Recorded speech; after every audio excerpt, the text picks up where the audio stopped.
আপনি বুকে হাত রাখুন, আমিও রাখি, রেখে এই তর্জনী দিয়ে নিজের কাছে জিজ্ঞাসা করুন, আমার যে মমতা, আমার যে আসক্তি, ওটা আমি ভগবানকে সবার থেকে বেশি দিতে পেরেছি কিনা আজ পর্যন্ত। স্ত্রী, পুত্র, দেহ, গেহ, কন্যা, টাকা পয়সা, ভোগ বিলাস, এর থেকে মমতাটা কুড়িয়ে ভগবানকেই দিতে পেরেছি কিনা। যদি না পারি, ভক্তি আমার জীবনে আসেনি। একটা কাপড় জলে ভেজালেন, ওই কাপড়ের সুতোর মধ্যে জল প্রবেশ করলো, কাপড় আর জল মিশে গেল। কাপড় আর জলটাকে আলাদা করতে গেলে কি করতে হয়? নিগড়াতে হয়। নিগড়ালে কাপড় আলাদা থাকলো, জল আলাদা হয়ে গেল। তেমন যে ভালোবাসা সংসারকে, দেহকে, স্ত্রী পুত্রকে দিয়েছি, ওইটাকে নিগড়ে ভগবানকে অনন্যভাবে ওই মমতাটা দেওয়ার নাম হলো ভক্তি।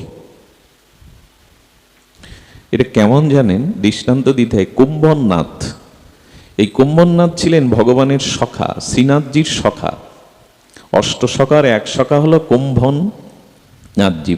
এটা ভক্তমাল চরিত্রে আমাদের গোবর্ধনে শ্রীনাথজির সখা, উনি সখা রূপে এসেছিলেন। কোলে উঠতেন, খেলতেন, কথা বলতেন, ঝগড়া করতেন। তো ওনার 7 ছেলে, কিন্তু উনি বলতেন আমাদের সন্তান 1.5 জন। 7 সন্তান, কিন্তু স্বীকার করে বলতেন আমার সন্তান 1.5 জন। এ দেখুন মমতা কাকে বলে, ভক্তি কাকে বলে। তো সবাই বলতো আপনার 7 ছেলে, তা আপনি 1.5 জন, আবার 1.5 জন সন্তান হয় নাকি?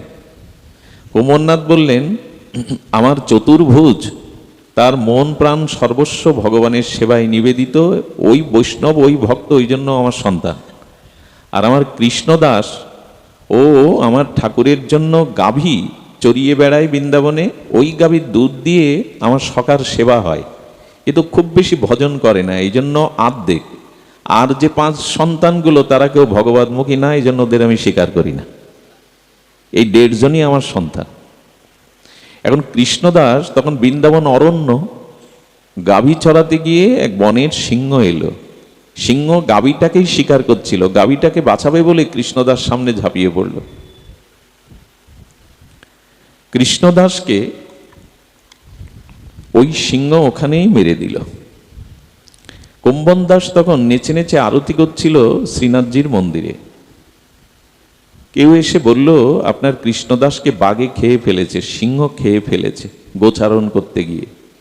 যেই শুনল, সেই উনি মন্দিরে মূর্ছিত হয়ে পড়ে গেলেন, কাঁদতে কাঁদতে পড়ে গেলেন। আর ওঠে না, কত ডাকাডাকি, কত সান্ত্বনা, ওঠে না। তখন সাধারণ আমার মতো যারা অজ্ঞ জীব, তারা সমালোচনা করতে লাগলো, এত জ্ঞান, এত ভক্তি, ভগবানে এত প্রীতি, আরে আমাদেরও তো প্রিয়জন মারা যায়, আমরা যেরকম মূর্ছা অজ্ঞান হয়ে পড়ে থাকি, এত মমতা। এদিকে ভক্ত ভক্ত করে, এক পুত্রের মৃত্যু সংবাদে যদি তুমি মূর্ছা হয়ে পড়েই রইলে, ভালোবাসা তো তাহলে পুত্রকেই দিয়েছ, ভালোবাসা তো পুত্রকেই দিয়েছ। আসলে ওরা বুঝতে পারছে না, যারা সমালোচনা হচ্ছে, ও মূর্ছিত হয়ে পড়ে গেছে কেন। সারাদিন পর ওনার গুরুদেব এসে বলছে আর তোমরা সমালোচনা করো না, ও পড়ে গেছে কেন আমি বলছি, ও উঠবে এখনই। কানে কানে গুরুদেব মন্ত্রের মতো কি বললেন, ও উঠে নাচতে লাগলো। সবাই বলছে এতক্ষণ ওঠেনি সারাদিন। গুরুদেব বলল কি, পুত্র মৃত্যুর সংবাদ শুনে ওর মনে হয়েছে অশৌচের কারণে আমি ভগবানকে এই কটা দিন সেবা দিতে পারবো না, এই মূর্ছিত হয়ে পড়ে গেছে। আর গুরুদেব এসে কানে মন্ত্র দিয়েছে, তোমার মতো শুদ্ধ ভক্তের অশৌচতা প্রয়োজন নাই, তুমি সেবা করতে পারবে, দর্শন করতে পারবে। এই শুনেই লাফিয়ে উঠেছে। তার মানে কি বোঝা গেল?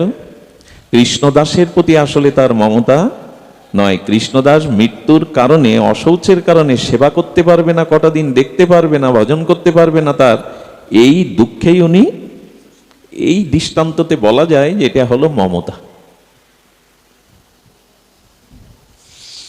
তো দেবর্ষিপাদ ভক্তিসূত্রের প্রথম সূত্র কি বলছেন?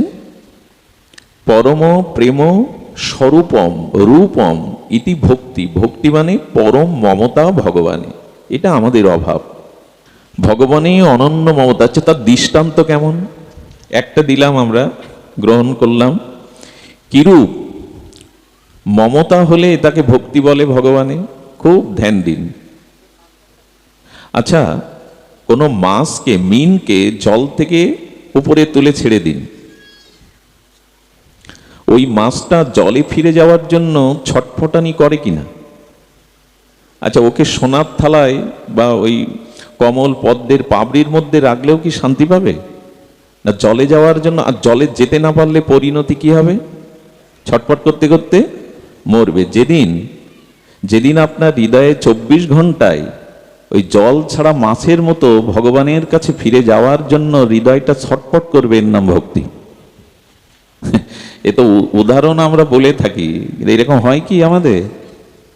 ভগবান ভুলে তো অনন্ত জন্মেই আছি, যায় আসে না। আর আমাদের ভগবানের মনে পড়ে বিপদে পড়লে, আমাদের ধর্ম মনে পড়ে বিপদে পড়লে, বিপদ পড়ে কেটে গেলে, সমস্যা চলে গেলে ধর্ম আর ভগবান আমাদের জীবন থেকে একপাশে চলে যায়। এই জন্য 24 ঘন্টা যদি জলহীন মাছের মতো আপনার ভিতরে ছটফটানি আসে ভগবানের জন্য, এই জলের জন্য যেমন মাছের ছটফটানি না পেলে মরে যায়, এরই নাম ভক্তি। আচ্ছা, সর্প নাগের মাথায় মণি থাকে, এটা আছে, মিথ্যা না। সর্পের মাথায় মণি, এই মণিহারা হলে ফণি খুব ব্যাকুল হয়ে ছটফট করতে থাকে। বলে যেদিন ভগবত বিহনে ওই মণিহারা ফণির মতো আপনি ছটফট করবেন, এর নাম ভক্তি। কথাগুলো ধ্যান দিয়ে শুনুন। মমতাটা কেমন শুধু বললে হবে না যে এইরূপ মমতা হলে, এখানে দৃষ্টান্ত দিচ্ছেন এই রূপ যখন ভগবানের জন্য তোমার হবে তখন বোঝা যাবে তুমি ভক্তি লাভ করেছ। আচ্ছা, ছোট বাছুর, গাভীর বৎস, সদ্যজাত 2-4 দিন বয়স হয়েছে, ওই বাছুরটাকে কেউ যদি মায়ের কাছ থেকে নিয়ে দূরে চলে যায় আর গাভীটাকে বেঁধে রাখে, ওই গাভীটা বৎসের কাছে যাওয়ার জন্য যেমন ওর ছটপটানি হয়, ব্যগ্রতা প্রকাশ করে, ভগবানের কাছে যাওয়ার জন্য ওই বৎসকে কেউ নিয়ে যেতে দেখলে গাভীটার যেরূপ ছটপটানি ব্যাকুলতা হয় ভগবানের জন্য হলে তবে তার নাম। এগুলো তো শুনতে ভালো লাগে, আমারও বলতে ভালো লাগছে। হয়তো আমরা তো তরঙ্গ বইয়ে দিচ্ছি, নাম যজ্ঞ ভাগবত পূজা পার্বণ তরঙ্গ স্রোত বইয়ে দিচ্ছি, এরকম হয়তো। যদি হয় তবে জানবেন আপনি ভক্তি জগতে আছেন। আর কেমন, অনেক দিন ধরে পাখি খড়কুটো জোগাড় করে একটা বাসা তৈরি করে ওদের ডিম রেখেছে, পাখির ডিম। ওই ডিমটাতে তা দিতে দিতে দিতে দিতে বহুদিন পর ডিম থেকে পাখির শাবক বেরিয়েছে। ওই শাবকটার জন্য শস্যদানা আনতে মা খেতে গেছে, অর্থাৎ ক্ষেত খামারে গেছে, ওর ক্ষুধার্ত শস্যদানা মুখে করে আনতে। এখন ওই বাচ্চাটার চোখ ফোটেনি, পাখনাও ভালো করে মেলেনি, ও যেমন চি চি কাতর সুরে তার মাকে খোঁজে, যখন ভগবানকেও আপনি ওই মা হারা পাখির মতো কাতর হয়ে ডাকতে থাকবেন, এর নাম ভক্তি। মিলিয়ে নিতে হবে আমাদের এমনটা হয় কি আসরে কাঁদলেই গড়াগড়ি দিলেই আপনি ভক্তিমান হলেন, এরকম না। অশ্রু 2 প্রকার। অশ্রু কয় প্রকার? 2 প্রকার, বিরহ অশ্রু আর প্রেমাশ্রু। এক মা নিমাই সন্ন্যাস পালায় কেঁদে পুরো আসর ভাসিয়ে দেয়, এরকম অবস্থা। এ গাছ জড়িয়ে ধরে, ওকে জড়িয়ে ধরে, ধুলায় লুটাপুটি করে। কীর্তনিয়া বলছে এই মা এত কাঁদছে কেন? হচ্ছে নিমাই সন্ন্যাস পালা, তাতে বিরহের বিষয় আছে। নিমাই সন্ন্যাস নিলে সচিমার যে আত্মনাদ, কীর্তনিয়া ইনিয়ে বিনিয়ে বিরহে ওইগুলো যখন বলছে, ওই মা ছটফট করছে। ওই মাকে এক মরমী ভক্ত বলছে, তোমার এত বিরহ যাচ্ছে কেন? কি সচিমার, এইখানে আসতে হবে, আসুন এইখানে আসুন, নিচে বসে শোনাই ভালো। মানে সুখদেব ব্যাসপীঠে আর ওনার পিতা ব্যাসদেব নিচে বসে শুনছেন, তো উনিও শুনুন। জয় নিতাই গৌর প্রেমানন্দে হরি বল। ধ্যান দিন, আমরা ভক্তির স্বরূপ নির্ণয় করছিলাম। দেবশ্রীপাদ নারদের ভক্তি সূত্র, 84টি ভক্তি সূত্রের প্রথম সূত্র। তো বিরহশ্রু প্রেমশ্রু পার্থক্য আছে। সে মাটি বলছেন, আসলে আমার ছেলে আমাকে খেতে দেয় না, গলা ধাক্কা দিয়ে বাড়ি থেকে বের করে দিয়েছে। তো ওই ছেলের শোকে নিমাই সন্ন্যাসের পালা শুনে সচিমার ওই দুঃখ বিরহে উনি কাঁদছেন। এই কান্না কি ভগবানের জন্য? ছেলে ব্যথা দিয়েছে, সচিমার স্মৃতি কীর্তন হচ্ছে, ওই দেখে কাঁদছে। এই জন্য একটু গড়াগড়ি দিলাম, চোখে জল এলো এবং একে তাকে জড়িয়ে ধরে কাঁদতে থাকলাম। দেখলাম লোকটা কত ভক্তিমান হয়েছে। দেবশ্রীবাদ বলছেন না, তবে চোখের জলের একটা মূল্য আছে। চোখের জল ভগবানের জন্য ঝরো ঝরো ঝরলে এর একটা মূল্য আছে। কবে জানেন? জল দিয়ে তো বস্ত্র ধুতে হয়, তাই না? সাবান আর কাপড় একসাথে দিলে পরিষ্কার হবে না, মাঝখানে জল লাগবে। তো চোখের জলটা প্রয়োজন কেন জানেন? আমার মনের স্বভাবটা, কুস্বভাবটা ওই জলে যদি ধুয়ে শুদ্ধ স্বভাব হয়, পরিষ্কার হয়, তখন ওর নাম ভক্তি। কাঁদলাম কিন্তু স্বভাব ধুয়ে গেল না। হৃদয়ে আগে যা কাম কামনা বাসনা ছিল, কাঁদার পরেও তাই রয়ে গেল বলে এটা বিষয়ের কান্না, আবেগের কান্না। এটা ভক্তির জল নয়। জল মানে তো কিছু ধুয়ে দেবে, নাকি সাবান সোডা কাপড়ের উপর রাখলেই পরিষ্কার হবে? জল লাগবে না। চোখের জলে যদি অনন্ত জন্মের স্বভাব সংশোধন হয়, ধুয়ে যায়, তার নাম ভক্তি। গুরু মহারাজ বলেছিলেন, রাধাকুণ্ডে একবার তত্ত্বের উপরে পাঠ হচ্ছে। তত্ত্বের উপর পাঠ করলে সাধারণরা বুঝতে না পেরে ঘুমিয়ে পড়ে, মজা পায় না। তো সব বিদ্বান পণ্ডিতগণ পাঠ শুনছেন রাধাকুণ্ডে, এক বুড়ি কেঁদেই চলেছে। পাঠক ঠাকুর পাঠের পরে বলছেন, এই বুড়ি কাঁদছে কেন? তত্ত্বের পাঠ শুনে পণ্ডিত ঘুমাচ্ছে, ও কাঁদছে কেন? শোনো তো ডেকে। বুড়িমা, আজকে তো বিরহের পাঠ না, তত্ত্বের পাঠ হচ্ছে, আপনি কাঁদছেন কেন? তো বললেন, আমার ছাগলের জন্য কাঁদছি। এর সাথে ছাগলের সম্পর্ক কি?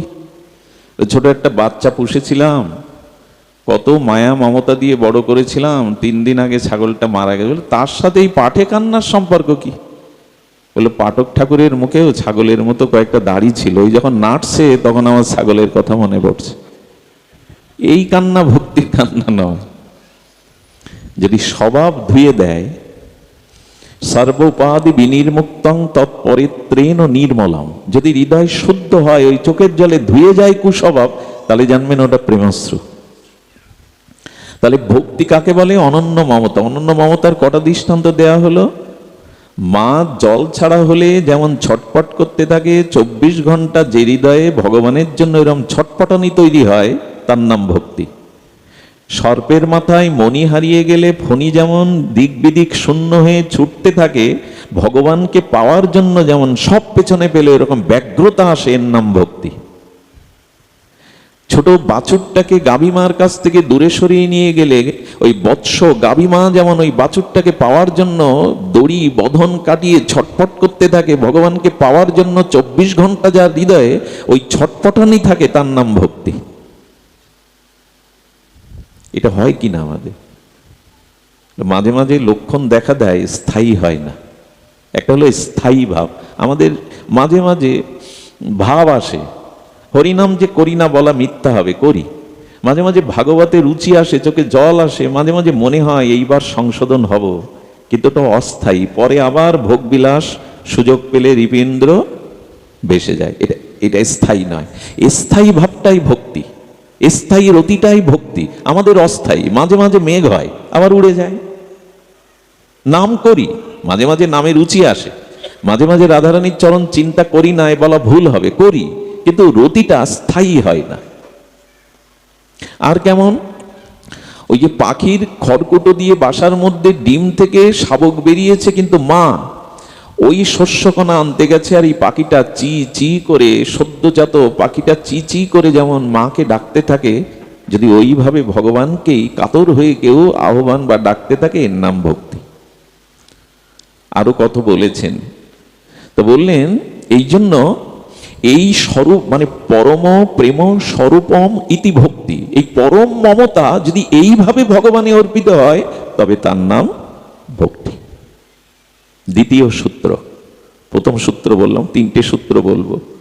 প্রথম সূত্র বললাম পরম প্রেম স্বরূপম ইতি ভক্তি। দ্বিতীয় হলো ভক্তি অমৃত স্বরূপম। কতটি বড় মার্মিক কথা। ভক্তি হলো অমৃত স্বরূপ।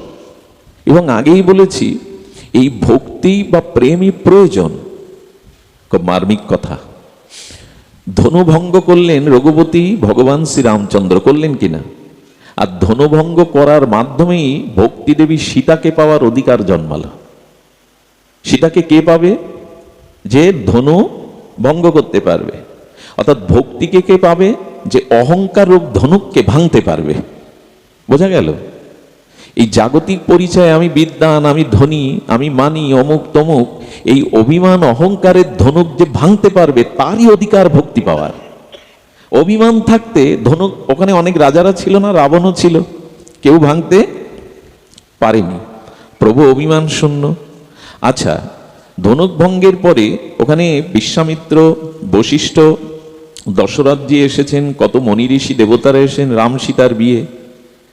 সীতামার গলে প্রভু মালা দিয়েছেন। এখন কোন রমণী প্রকৃতি যদি পুরুষের গলে মালা বদল না করে, বিবাহ হবে তো একজন মালা দিলে, কিন্তু সীতামা মালা দিচ্ছে না। খুব ধ্যান দিন, সীতামা মালা হাতে নিয়ে আছে, সভাসদগণের মাঝে যদি মালা না দিয়ে দাঁড়িয়ে রাখে, প্রভু বিব্রত হবে না? তবে সীতা কি আমাকে চাইছে না? আমার স্বরূপ শক্তিও তো আমারই, মালা দিচ্ছে না, অপমান বোধ মতো করছেন প্রভু। তখন মনে করছে আমি তো সীতার থেকে একটু উঁচুতে, মনে হয় মালাটা উঁচুতে পরাতে ওনার সমস্যা হচ্ছে, এই জন্য মাথা নিচু করেছেন। মাথা নিচু করার পরেও মালা দিচ্ছে না। সীতা আমাকে বলছেন, সীতা আমি মাথা নত করেছি, তারপরেও মালা দিচ্ছ না কেন? বলে, প্রভু জগৎকে আজ আমি একটা সিদ্ধান্ত জানাবো যে ভক্তির কাছে ভগবানকেও মাথা নত করতে হয়, ভক্তির কাছে ভগবানকেও মাথা নত করতে হয়। এটাই নিয়ম, ভক্তিতেই বশ ভগবান।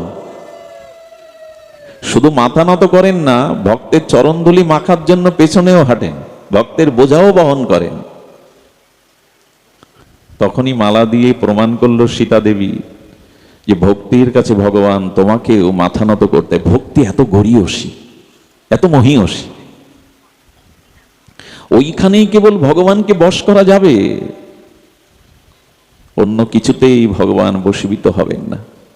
না জ্ঞান, না কর্ম, না যোগ। ওই যে বললাম, জননী ছাড়া, মা ছাড়া সন্তান হবে না। এই দেখুন, ভগবানও কেন নত করবেন? আরেকটা কথা বলি, এই ভক্তি সাধুর সঙ্গে সংক্রামিত ব্যাধি মতো। এই ভক্তি কখনো ভক্তিমান সাধুর সঙ্গে ছাড়া সংক্রামিত হবে না। এই একটা কথা হৃদয়ে লিখে নিন, শুদ্ধ প্রেমিক, ভক্তিমান শুদ্ধ ভক্তের সঙ্গ ছাড়া এই ভক্তি আপনার মধ্যেও সংক্রামিত হবে না, যদি সঙ্গ না করেন। আচ্ছা, আপনি যদি দেবতা হন, বলে তাও পতন হবে। সাধু সঙ্গবিহীন যদি আপনি দেবতাও হন, ইন্দ্র হন, পতন হবে। শুধু পতন না, আপনাকে সাপও হতে পারে। বোঝা যায় কথাটি? সাধু সঙ্গ ব্যতীত, ভক্তি ব্যতীত আপনি পুণ্য কর্মের দান ধ্যান যজ্ঞ করে স্বর্গের ইন্দ্র হলেন, ওইখান থেকে সাপ হতে হবে আপনাকে আমাকে। নহস হয়েছিল, দেবরাজ ইন্দ্রের পদ পাওয়ার পরেও তার ভিতরে ভোগ জেগেছিল, আর এই ভোগের কারণে ঋষিদের অপমান করতে গিয়ে তিনি অজগর সাপ হয়ে পৃথিবীতে পতিত হলেন। তার মানে দেবরাজ ইন্দ্রের পদ পেলেন, অথচ সাধু সঙ্গে করলেন না, সাপ হতে হবে, পতন হয়ে যেতে পারে। সাধু সঙ্গের মহিমা দেখুন। আচ্ছা, সাধু কৃপা না হলে বা সাধু অসন্তুষ্ট হলে, কথাটা কিন্তু খুব কি বলে, ইংরেজিতে বলে পাওয়ারফুল কথা, অ্যাটমের মতো পাওয়ার। ভগবানও আপনাকে রক্ষা করতে পারবে না যদি সাধুর সঙ্গে আপনার ভেতরে ভক্তি সাধুকৃত না হয়। সাধু ব্যতীত ভগবানও আপনাকে রক্ষা করতে পারবে না। আরে সর্বশক্তিমান ভগবান পারবে না? বললো না, শ্রী গুরু, শ্রী সাধু বৈষ্ণব ব্যতীত আপনি ভগবানের কাছে থাকলেও রক্ষা পাবেন না। তা দৃষ্টান্ত কোথায়? বলে বৈকুণ্ঠের দ্বারপাল জয় বিজয়। আচ্ছা, বৈকুণ্ঠের দ্বারপাল আপনি আমি হতে পারবো?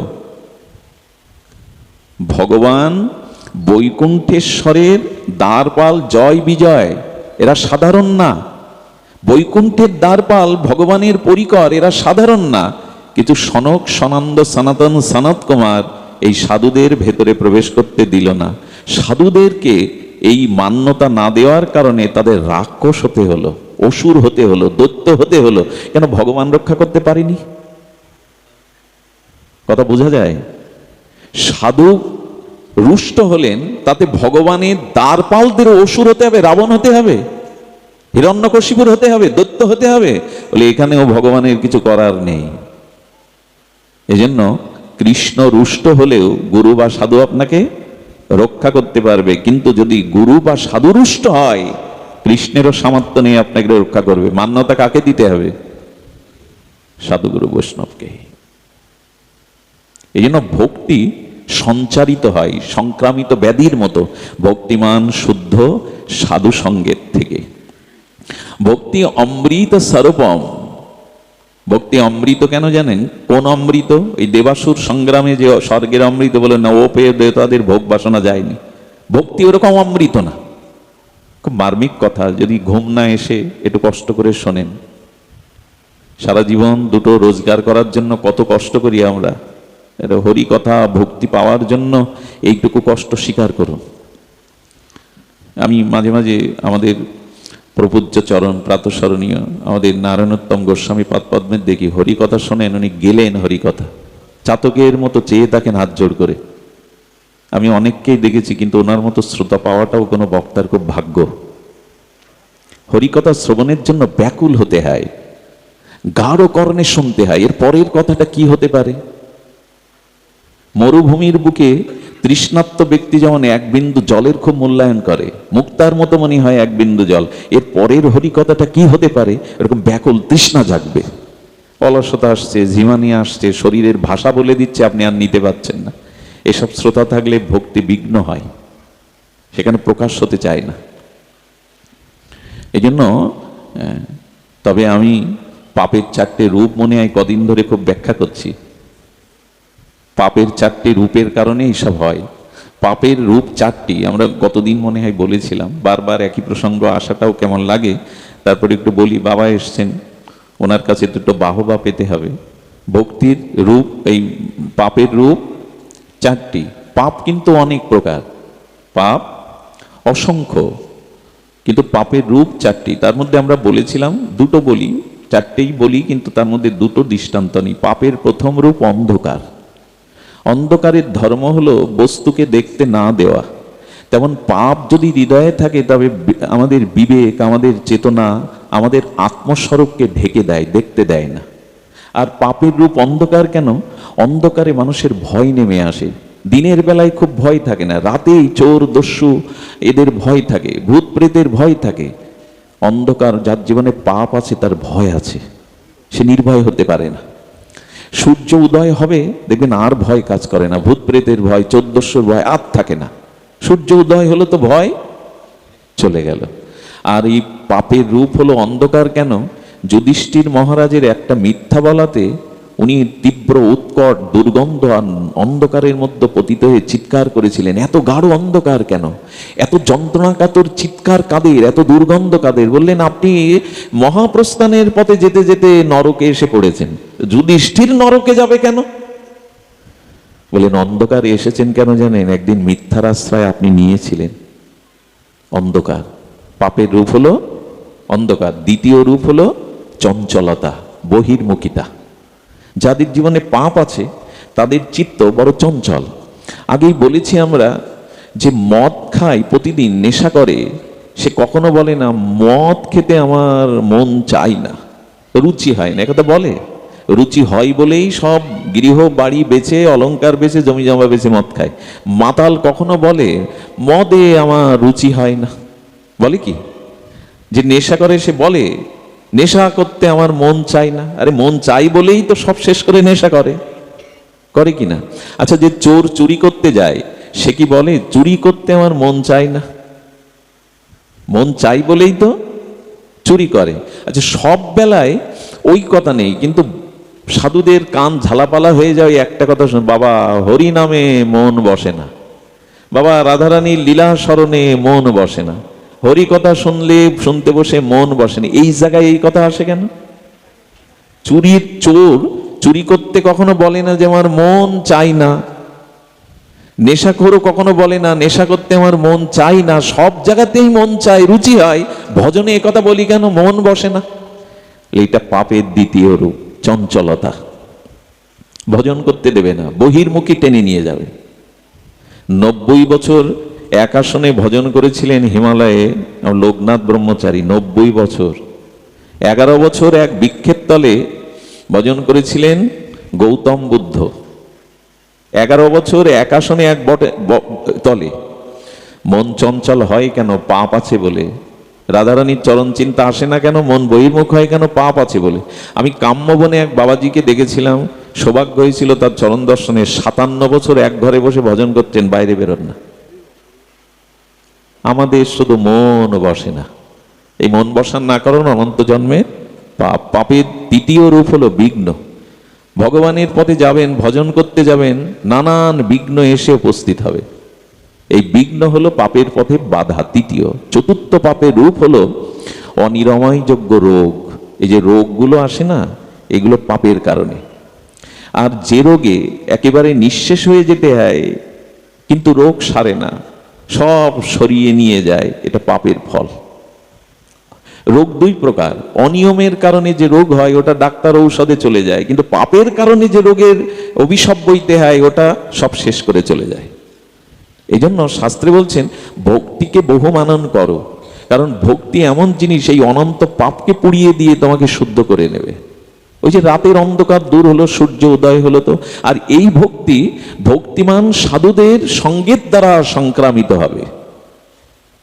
দেবতা রক্ষা করতে পারবে না, নহুষ তার প্রমাণ। জয় বিজয় প্রমাণ যে ভগবানও রক্ষা করতে পারবে না যদি সাধু রুষ্ট হয়ে যায়। এই জন্য দয়া করে সাধুদের মূল্যায়ন করুন। প্রকৃত ভজনশীল নির্মল চরিত্র সাধুদের, এদের সঙ্গ ছাড়া, এদের প্রসঙ্গ ছাড়া হবে না, হবে না, সম্ভাবনা নাই। ভক্ত অমৃত বলেছেন। কেমন অমৃত? খুব মার্মিক কথা। দেবশ্রীপাদের নারদের অনুভূতি তো। ভক্তি অমৃত স্বরূপম। ভক্তি অমৃত কেন? আগেই বলেছি, স্বর্গের অমৃত না। তবে অমৃত কি অমৃত? বলে এই অমৃত যদি কেউ পান করে অন্য তৃষ্ণা তার আর থাকবে না। এই অমৃত যদি পায়, ওই অমৃত থেকে তার স্খলনও কোনোদিন হবে না। এই অমৃত, অন্য অমৃত দেবতারাও পেয়েছে, ইন্দ্রেরও স্খলন হয়, কিন্তু এই অমৃত, ভক্তি অমৃত যদি কেউ পায় আর তার স্খলন পতন হবে না। দৃষ্টান্ত নেন, কোন রাষ্ট্রের সর্বোত্তম পদমর্যাদা কোন পদ? রাষ্ট্রপতি, তাই না? একটা দেশের রাষ্ট্রপতি। 5 বছর পর ওই রাষ্ট্রপতি বা 10 বছর পর থাকলো না, তখন ওই রাষ্ট্রপতির উপাধিতে বিশেষণে আমরা কি লিখি জানেন? ভূতপূর্ব রাষ্ট্রপতি। ভূতপূর্ব মানে আগে ছিল, এখন নেই। দেশের সর্বোচ্চ পদ প্রধানমন্ত্রীর, কিন্তু লিখি ভূতপূর্ব প্রধানমন্ত্রী। 5 বছর পর ক্ষমতায় যেতে পারেনি, তাকে বলে ভূতপূর্ব প্রধানমন্ত্রী। বুঝতে পারছেন কি? ভূতপূর্ব মন্ত্রী। আমাদের পশ্চিম বাংলায় দীর্ঘ 15 বছর শাসন করেছেন আমাদের মমতা ব্যানার্জি। সেদিন টিভিতে দেখলাম উনি কোর্টে যাচ্ছেন, পেছনে চোর চোর চোর বলে একদল লোক চিৎকার করছে। ক্ষমতা নেই, পদ নেই, পিছনের কৃতকর্মের কারণে কেউ বা রুষ্ট হয়ে তাকে চোর বলছে, ডিম ছুঁড়ে মারছে, পচা ডিম। তার মানে এই সব পদগুলো চিরদিন থাকবে না, চলে যাওয়ার পরে যে পরিণতি হয় তা আমরা বুঝি। আর 5 বছর পরে ভোট চাইতে গিয়ে বাড়ির কাজের চাকররেও হাত জোড় করে বলে, একটা ভোট দিস বাবা, অনুরোধ থাকলো। এই চাকরের কাছেও যদি মাথা নত করতে হয়, তাহলে এখন থেকেই মাথা নত করছো, পরে আর কি করবে তুমি? তার মানে প্রধানমন্ত্রী রাষ্ট্রপতি হলেও ভূতপূর্ব লেগে ছিল, এখন নেই। কিন্তু কেউ যদি ভক্তি লাভ করে একবার, ওই পদ থেকে আর তাকে ভূতপূর্ব বলা যাবে না, ওই পদের থেকে ওই উপাধি হবে না। আচ্ছা, কখনো বলেন যে প্রহ্লাদ ভূতপূর্ব, ধ্রুব ভূতপূর্ব? ওদের যে ভক্তি, ওই ভক্তি জগৎ যতদিন থাকবে ওই স্থান থেকে তাদের নামানো কোন অমৃত প্রয়োজন? ভক্তির অমৃত না জগতের পদ প্রতিষ্ঠার অমৃত? ভক্তি। প্রহ্লাদকে কেউ বলে ভূতপূর্ব মহারাজ, নিত্য বর্তমান শাশ্বত। এই জন্য ভক্তি অমৃত দেবশ্রী বলছেন। এ পেলে আর ভূতপূর্ব লিখতে হবে না, ওই আসন থেকে পতন হবে না। ভক্তি অমৃত। এই অমৃত করো পান। এই পান করলে আর স্খলন নাই, আর পতন নাই, স্খলিত হতে দেবেন না। এই জন্য আমরা ভূতপূর্ব লিখি, এই জগতের পদ প্রতিষ্ঠার অমৃত ভোগ করি, পরে আর থাকে না। মাঝে মাঝে দেশ ছাড়া হয়ে যেতে হয়, কত কি হয়ে যায়, বলি এই পদ লাভ করো। আরে ধ্রুব বনে যাবে, উত্তানপাদ এসে বলছে, খোকা যাস না, আমি অর্ধেক রাজ্য দিচ্ছি। ধ্রুব বলছে এখনো ভজন করিনি, ভজনে যাব, তাতে যদি অর্ধেক রাজ্য প্রাপ্তি হয়, তার ভজন না করলে কি পেয়ে যাব আমি? এই জন্য যদি পদ চাইতেই হয়, ভক্তির চরণে আসুন। এর থেকে আপনাকে কেউ স্খলন করতে পারবে না। দেখুন, এখানে বিল্বমঙ্গলকে দেখবার জন্য কেউ আসেননি, আর সেই রকম রূপ মাধুর্য আমারও নাই। কেন এসেছেন? মাটিতেই গরমে বসে হরিকথা শুনছেন। বলে তোমার কি আছে তার জন্য না, তোমার কোনো বৈশিষ্ট্য নেই, আসলে তোমার কণ্ঠ দিয়ে গুরু মহারাজ দুটো হরিকথা বলাচ্ছেন, তাই এসেছি আমরা। তোমাকে কে গনে, তোমাকে কে মানবে? এই জগতে তারই অমৃত খ্যাতি হয় যিনি কৃষ্ণ ভক্তে ভক্তিমান হন। ওই পথ থেকে তার আর চ্যুত হয় না। সুধীবৃন্দ, অনুরোধ করব, পথ প্রতিষ্ঠার জন্য নয়, ভক্তি যদি আপনার জীবনে আসে তবে এই ভক্তি আপনাকে এমন অমৃত দান করবে যে অমৃত থেকে আর কখনো আপনার স্খলন বা পতন হবে না। আচ্ছা, ভক্তি আমরা দুটো সূত্র জানলাম, অনন্য মমতা, আর ভক্তি হলো অমৃত, যা পান করলে যা পেলে আর পতন বা স্খলন হয় না। কেন চাইছি না বলতে পারেন এই বস্তু? আচ্ছা, এরপরে যদি আমরা একটু শুনি, ভক্তি যার মধ্যে এসেছে সে ভক্ত, অর্থাৎ যার ভজন বা ভক্তি আছে ইনি ভক্ত। আর এই ভক্তির লক্ষণ ভক্তের মধ্যেই প্রকাশ হয়। এই ভক্তির লক্ষণ কার মধ্যে প্রকাশ হয়? বৃষ্টির লক্ষণ মেঘ দেখলে বোঝা যায়, আর ভক্তের মধ্যে ভক্তির লক্ষণগুলি প্রকাশ হয়। দুটি একটু লীলা কথা বলে ভক্তের ভক্তির লক্ষণ বলে আমরা বাবার মুখেই আস্বাদন করব। তবে এইটাবে ধ্যান দিতে হবে। ঘুম কিন্তু আসলে আমি কষ্ট পাবো, যন্ত্রণা পাবো, এবং আমি আপনার প্রতি রুষ্টও হতে পারি। আর একজন আলোচক ভক্ত যদি কারো প্রতি রুষ্ট হয় তো আপনার সব সৌভাগ্য চলে যাবে। এটা করেন না, খুব ধ্যান দিয়ে শোনেন। ভক্তির লক্ষণ ভক্তের মধ্যেই প্রকাশমান। চলুন, এই ভক্তি লাভ করবার জন্য আপনাকে কোথাও যেতে হবে না। রুহিদাসকে বলছেন, রুহিদাস জুতো সেলাই করা, ও রুহিদাস, গঙ্গায় যাও না কাশিতে বাস করে, কোনো বৃন্দাবন শ্রীক্ষেত্রে যাও না, তো কেন? বলেন, গুরুদেব কৃপা করে আমাকে যা দিয়েছেন আমার অন্য কোথাও যাওয়া লাগবে না, আর যাওয়ার অধিকার তো নেই। গঙ্গায় গেলে যদি সাধুরাই মুচির মুখ দেখে তাদের গঙ্গা যাত্রা ভঙ্গ হবে, তাই যায় না। আর কেমন জানেন, আমরা গতদিন মনে হয় বলেছিলাম, ভক্তি কেমন জিনিস শুনুন। এক আচার্য বলে দিয়েছেন, ওই গাছে একটা ছাকাই কবুতর বসে আছে, ওই কবুতরটাকে যে ধরতে পারবে, যার হাতের মধ্যে আসবে, সে শান্তি পাবে। এখন যাদের একটু কিশোর তারা দৌড়াচ্ছে, যারা যৌবন আছে তারা ভিড় ঠেলে ভেগে যাচ্ছে, আর বৃদ্ধরা ধীর পায়ে যাচ্ছে। আচ্ছা, এইভাবে যাচ্ছে, ওই কবুতরটা পেলেই সে চির শান্তি পাবে, এই আশায় সবাই ছুটছে। কিন্তু ডালে বসা কবুতর কি দৌড়িয়ে ভেগে গিয়ে বৃদ্ধরা আস্তে আস্তে গিয়ে পাবে, না উড়ে যাওয়ার সম্ভাবনা বেশি? একজন বলছেন কি, এইভাবে সারাদিন চেষ্টা করে কেউ পায়নি, শান্তি হাতে নিতে পারেনি। বলে একটা উপায় করো, তোমারই ওর কাছে যেতে হবে না, ও তোমার কাছে আসবে। কবুতর তোমার কাছে এসে যদি ধরা দেয়, বলে তা কি করে? বলে কিছু গম আর শস্য দানা ছড়িয়ে দাও, গম আর শস্য দানা ছড়িয়ে দাও, তোমারে দৌড়ে গিয়ে ওরে ধরতে হবে না, ওই তোমার কাছে আসবে। কবুতর আসে না শস্য দানা ছড়িয়ে দিলে? রুহিদাস বলছেন কি, আমার গুরুদেব সেই শস্য দানা দিয়েছে যাতে ভক্তির কবুতরের কাছে আমি ছুটে তো পাবো না, যাতে আমার কাছে আসে। তাহলে সেই শস্য দানা কি বলছে? হরিনাম। হরিনাম যার কাছে আছে, ওই শান্তি, ওই ভক্তি তার কাছে ছুটে আসবে। এই যুগে আপনাকে কোথাও অন্য কোথাও যাওয়া লাগছে না। হরিদাস ঠাকুর খুব বেশি তীর্থে যায়নি, অথচ মহাপ্রভু বলছেন, ক্ষণে ক্ষণে করো তুমি সর্বতীর্থে স্নান। কোথায় করেছেন স্নান হরিদাস? বেদ পাঠ করেননি, তবু মহাপ্রভু বলছেন, হ্যাঁ, চারি বেদ করো তুমি অধ্যয়ন, সর্বক্ষণ চারি বেদ তোমার। কই বেদ তো পড়েনি হরিদাস। দ্বিজন আছি হইতে তুমি নাম, শস্য দানা ছড়িয়ে দিন, কবুতার পেছনে ছুটতে হবে না, কবুতার আসবে। রুহিদাস বলছেন, আমি এই নাম প্রভুর বড় ভালোবাসি, এই নামের কারণেই একদিন হয়তো নামিয়ে আসবে। আমার যাওয়ার সামর্থ্য সৌভাগ্য তো নাই, এসেও ছিল। এ শুধু বলার কথা না, এসেও ছিল। শুনুন, ভক্তির লক্ষণ দেখুন। ভক্তির লক্ষণ কি? সেবা। উনি যে জুতো সেলাই করতেন, সাধুদের কাছে কোনো পয়সা নিতেন না, ভক্তদের কাছে, বিষয়ীর কাছে নিয়ে 4 আনা হলে 2 আনা গঙ্গার সেবায় দিতেন, আর 2 আনা তার অষ্টধাতুর গিরিধারীর 8 ইঞ্চি গিরিধারীর সেবা লাগিয়ে বৈষ্ণব সেবা দিতেন। এই ঘরে খড় নাই, রৌদ্র ঢোকে, জল পড়ে, উনি ওই করেই যাচ্ছেন। এই করতে করতে আর কতদিন হরিনাম হৃদয়ে আর বৈষ্ণব সেবা, এই নাম আর ভক্ত সেবা, এই দুটো করতে করতে একদিন নামই ছদ্মবেশে আসলেন রঘুপতি রাজীব লোচন মর্যাদা পুরুষোত্তম ভগবান শ্রীরাম, জুতো সেলাইয়ের ছলে। এই দেখুন, শস্য দানা ছড়িয়ে দিলে শান্তির কবুতর চলে আসবে। ভগবান এসেছেন, জুতো সেলাই পালিশ করার পরে বলছেন কিছু নাও, বলেন ক্ষমা করবেন, ভক্তকে সেবা দিয়ে আমি কোনো পারিশ্রমিক নেই না। বলে এক কাজ করো, এইটা দিচ্ছি, এটা রেখে দাও, এটা কাজে আসবে। উনি হাতে দিয়েছেন একটু পাথর মতো, রাখতে গিয়ে ওই যে জুতোটা রেখে, যে লোহার তিনটে কি বলে ওকে, ওই যে জুতো ওখানে সেলাই করে তারে কাটা মারে, ওই লোহার পাত্রেতে একটু ছুঁয়ে গেছে, চক করে সোনা হয়ে গেছে। ওই দিকে তাকে বলছে, কে আপনি? এটা তো পরশ পাথর, এটা আমার কাছে দিচ্ছেন কেন? বলে তোমার ঘরের খড় নাই, চাল নাই, অভাব, এটা রেখে দাও। বলে কে আপনি আমি জানি না, তবে আমার সর্বনাশ করতে আসবেন না। এই সোনা দিয়ে আমার ভক্তির লক্ষণ দেখুন। ওই যে বললাম, সর্ব উপাধি বিনির্মুক্তং তৎপরে তেন নির্মলম আনুকূল্যেন কৃষ্ণ অনুশীলনাং ভক্তির উত্তমা। উত্তমা ভক্তি কি? উপাধি শূন্য, কিছুই চায় না।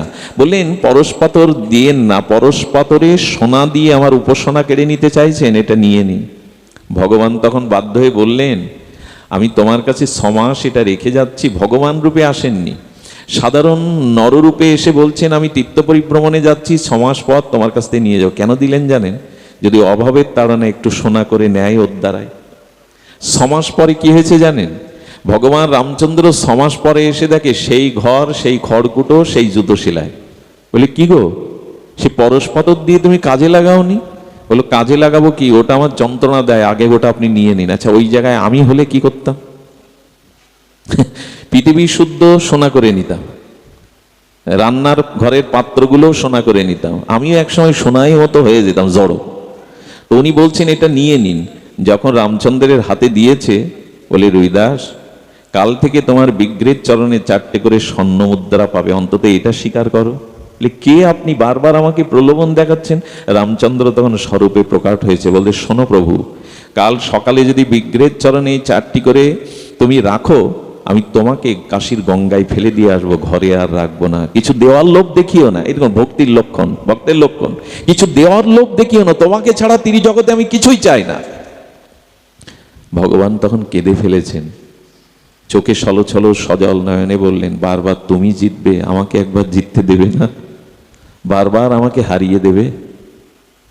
বারবার তুমি জিতবে, আমাকে তুমি জিততে দেবে না? ভক্তের লক্ষণ দেখুন, নিলেন না। এই রুহিদাস একবার এক রাজ পূজারী, রাজ পণ্ডিত মশাই ষোড়শোপসারে রাজার পক্ষ থেকে গঙ্গা পূজা করতে যেতেন। ভক্তির লক্ষণ দেখুন, ভক্তের লক্ষণ দেখুন। গঙ্গা পূজা যেতে গিয়ে ওই সেলাই করতে গিয়ে পাদুকাটা খরম দোকানা বলছেন, তুমি গঙ্গায় কেন যাও না রুহিদাস? বলেন এই মুখ তো কাউকে দেখানো যায় না। তো আপনি যাচ্ছেন যখন গঙ্গা পূজায়, আমার এই কদলিটা, কলাটা একটু গঙ্গা মাকে দিয়েন তো। মনে মনে হাসছে আর বলছে, কলা গঙ্গা মা নেবে? রাজার জন্য প্রতিদিন ষোড়শোপচারে গঙ্গা পূজা করলাম, তা মা গ্রহণ করলো কিনা জানি না, তোমার এই কলা নেবে? গঙ্গা পূজা করে রাজার এই রাজপুরোহিত আসার সময় দেখছে কলাটা ফেলে দিয়ে যায়। যেই গঙ্গায় ফেলতে যাবে, এক দিব্য হাত ভেসে উঠল। মা গঙ্গা নিজে হাত বাড়িয়ে বললেন, ফেলিস না, আমার ভক্তের দেওয়া দ্রব্য আমায় দে, ওটা ফেলিস না। আশ্চর্য হয়ে বলল, কলার মধ্যেই মা তুমি বশ হয়ে আছো, এত ভক্তি? একটা বালা দিয়েছিল জানেন, বালা। ওই পুরোহিত আর ওই বালা ওকে দেয়নি। এর ঘটনা আরেকটি লীলা, আমরা সেদিকে যাব না।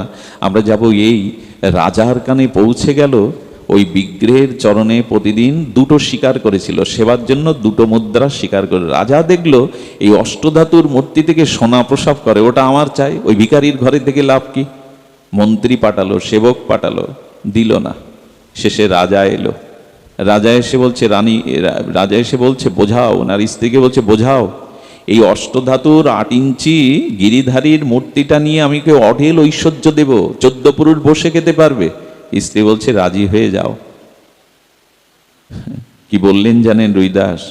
বলেন আমার সামনে এখন 2টো সম্পদ, এক রাজার সম্পদ আর আমার প্রাণের সম্পদ। রাজা, আমি প্রাণের সম্পদই রাখলাম, আপনার সম্পদে আমার কাজ নেই। পারবো তো রাজার সামনে দাঁড়িয়ে বলতে? পারবো তো? বলেন শোনো, সহজে যদি না দাও, আমি রাজা, আমার আদেশ পালন করাই তোমার ধর্ম, আমার রাজ্য থেকে বিতাড়িত হয়ে যাও, আমার রাজ্যে তোমাকে দেখতে চাই না। তল্পিতল্পা গোঠাও। স্ত্রীকে বলল বোকছাটা দাও। বলে রাজা একজন জুতো অর্ডার দিয়েছিল কালকে ডেলিভারির দিন, অন্তত একটা দিন সময় দেন। বললেন না, সে প্রয়োজন হলে অন্য রাজ্যে নিয়ে যাবে, বেরিয়ে যাও। যখনই ওই থলে বক্সা নিয়ে বেরোচ্ছে, কি ঘটলো জানেন? রাজা দেখলো তার অষ্টধাতুর বিগ্রহ রুইদাসের পেছনে হাঁটতে হাঁটতে চলে যাচ্ছে। আচ্ছা, আগে হাঁটতে পারতো না?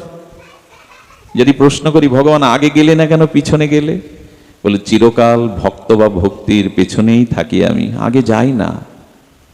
আমাকে বিবশ করে দেয়, যেখানে ভক্ত যেখানে ভক্তি আমি তার পিছু পিছু চলি, আগে চলি না। এটা ভক্তের কাছে, ভক্তির কাছে আমি সর্বদা ঋণী মনে করি। তাই ঋণী ব্যক্তি, হ্যাঁ, যিনি অপরের কাছে ঋণ, তিনি সামনে চলতে চান না, পিছনেই চলেন। রাজার চরণে পড়ে গেল, কে তুমি? ভগবান যার পিছে হেঁটে যায়, কে তুমি? আমাকে ক্ষমা করো, চিনতে পারিনি। এই রাজাই দীক্ষাও পর্যন্ত নিয়েছিলেন কাশীর এই মহারাজ এই রুহিদাসের চরণে। কিন্তু একদিক ঘটনা না বলে বিশ্রাম দিতে পারছি না, ঘটনাটা পুরো মার্মিক ঘটনা। রাজা এসে একদিন চরণামৃত চেয়েছিল রুহিদাসের কাছে, আর রুহিদাস তখন গিরিধারীর চরণের চিন্তা করছিলেন। ওই চিন্তা করতে করতে যে চামড়া ভেজানো যে কাঠের পাত্র থাকে, ওর থেকেই চামড়া ভেজানো জল চরণামৃত মনে করে রাজার হাতে দিয়েছে। এখন রাজা তো সংস্কার আছে না, যতই গুরুদেব দিচ্ছে তো চামড়া ভেজানো জল, রাজা দেখছে এ চরণামৃত মনে করে পায় কি করে।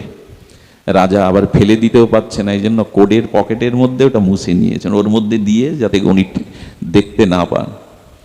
ওনার ধ্যান ভাঙলো, রাজা চলে আসলো। রাজা দেখছে কোডের পকেটের কোনায় না ওই দাগটা রয়ে গেছে, চামড়া ভেজানো জল লাল দাগ হয়ে আছে। হ্যাঁ, উনি ধোপাকে ডেকে বলছেন এই দাগ তোলার ব্যবস্থা করো।